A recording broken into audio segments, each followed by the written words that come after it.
A Mortal's Journey to Immortality Episode 278.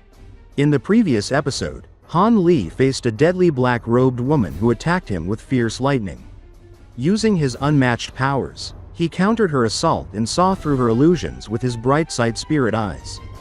In a ruthless display, he struck her with golden and blue flames, freezing and finally destroying her body, leaving only her fearful nascent soul behind.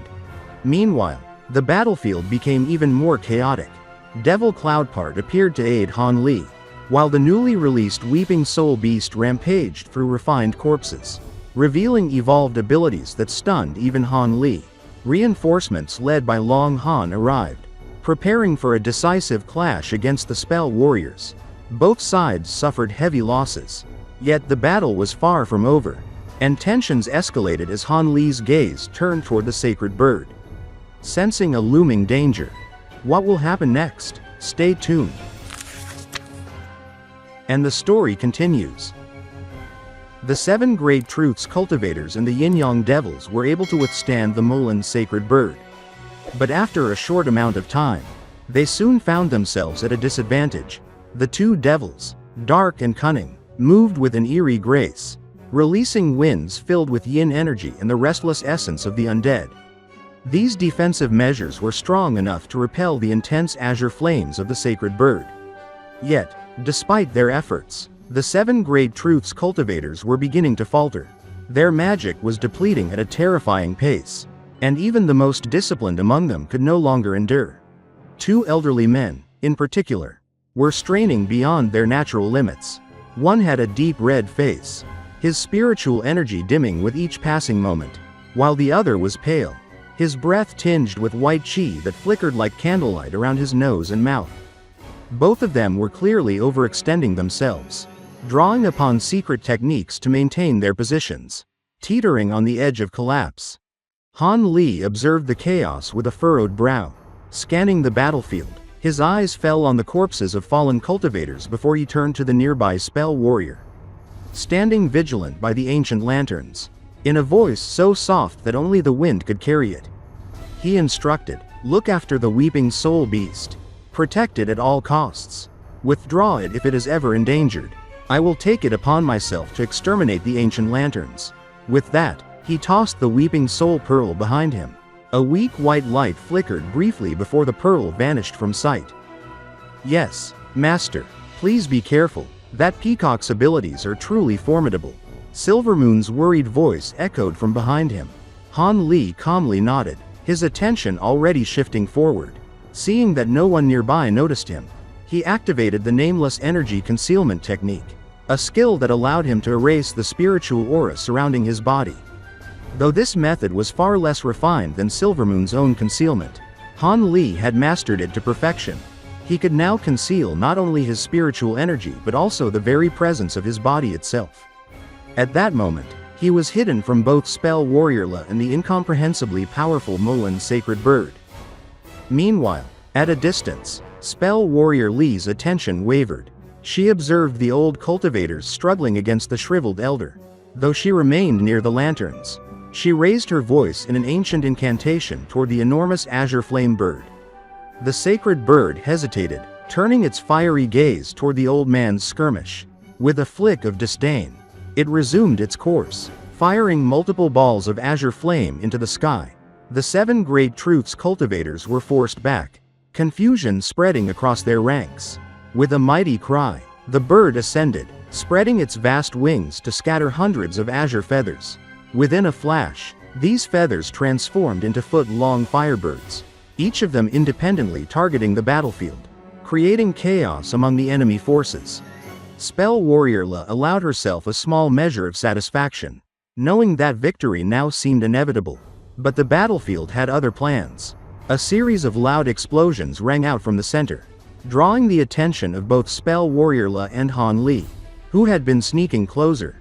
At the heart of the conflict, the Myriad Soul Formation, a dense mist formed by the combined effort of dozens of Ghost Spirit Sect disciples, had finally come to a halt.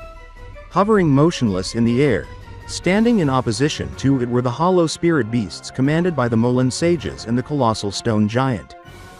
The stone giant, under the direction of the sages, positioned itself to block the myriad soul formation. As it prepared to strike, its massive hand released a torrent of boulders.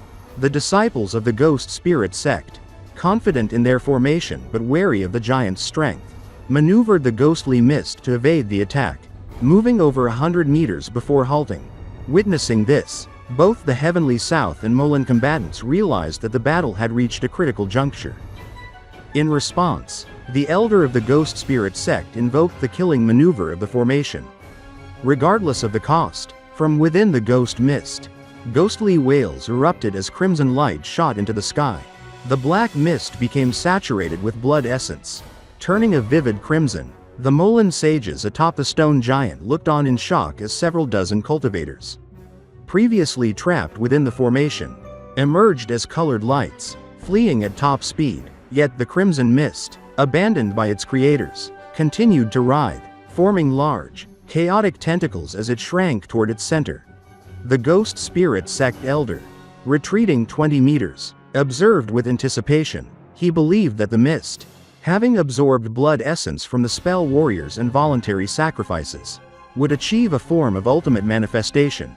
The mist shrank further, prompting the two Moulan sages to command the stone giant to stomp down with all its might.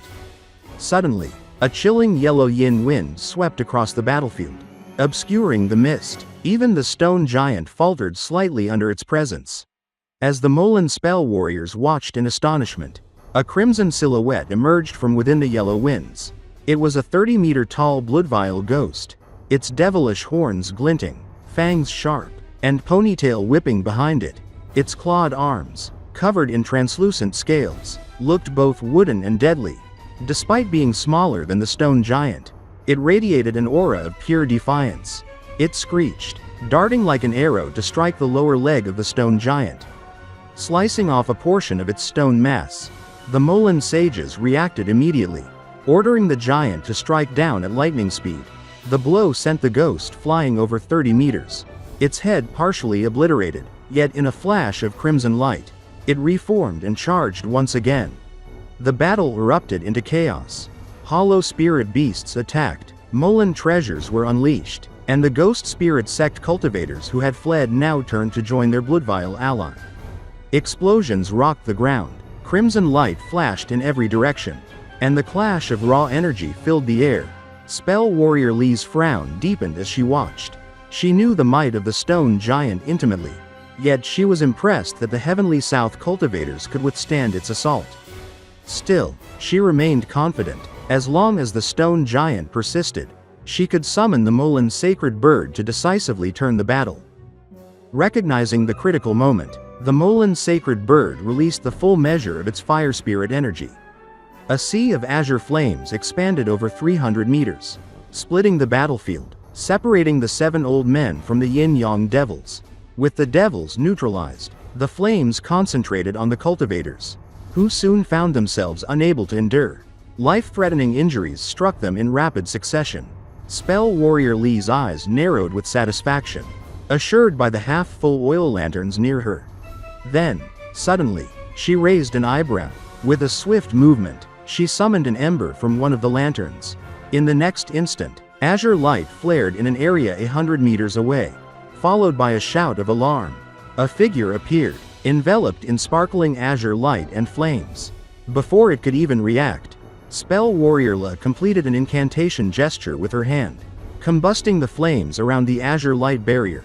With a miserable scream, the flame turned the figure into ash. In this episode, we saw the intense battlefield unfold as the 7 Great Truths Cultivators and the Yin Yang Devils struggled against the overwhelming power of the Moulan Sacred Bird and the Stone Giant. Han Li, using his mastery of concealment, strategically moved to target the ancient lanterns while the Ghost Spirit Sect unleashed their Bloodvile Ghost, challenging the Stone Giant with incredible ferocity. The battle reached a turning point as the Moulan Sacred Bird engulfed the area in a sea of azure flames, separating enemies and striking down the cultivators who could no longer withstand its power. Spell warrior Lee's precision and control over the battlefield became evident as she eliminated key threats with calculated attacks. What happens next? Stay tuned for the next episode of Immortal's Journey to Immortality. If you enjoyed this episode or found it exciting, don't forget to like the video and subscribe to the channel to receive the latest updates on Han Li's journey. Thank you for watching, and we look forward to seeing you in the next video.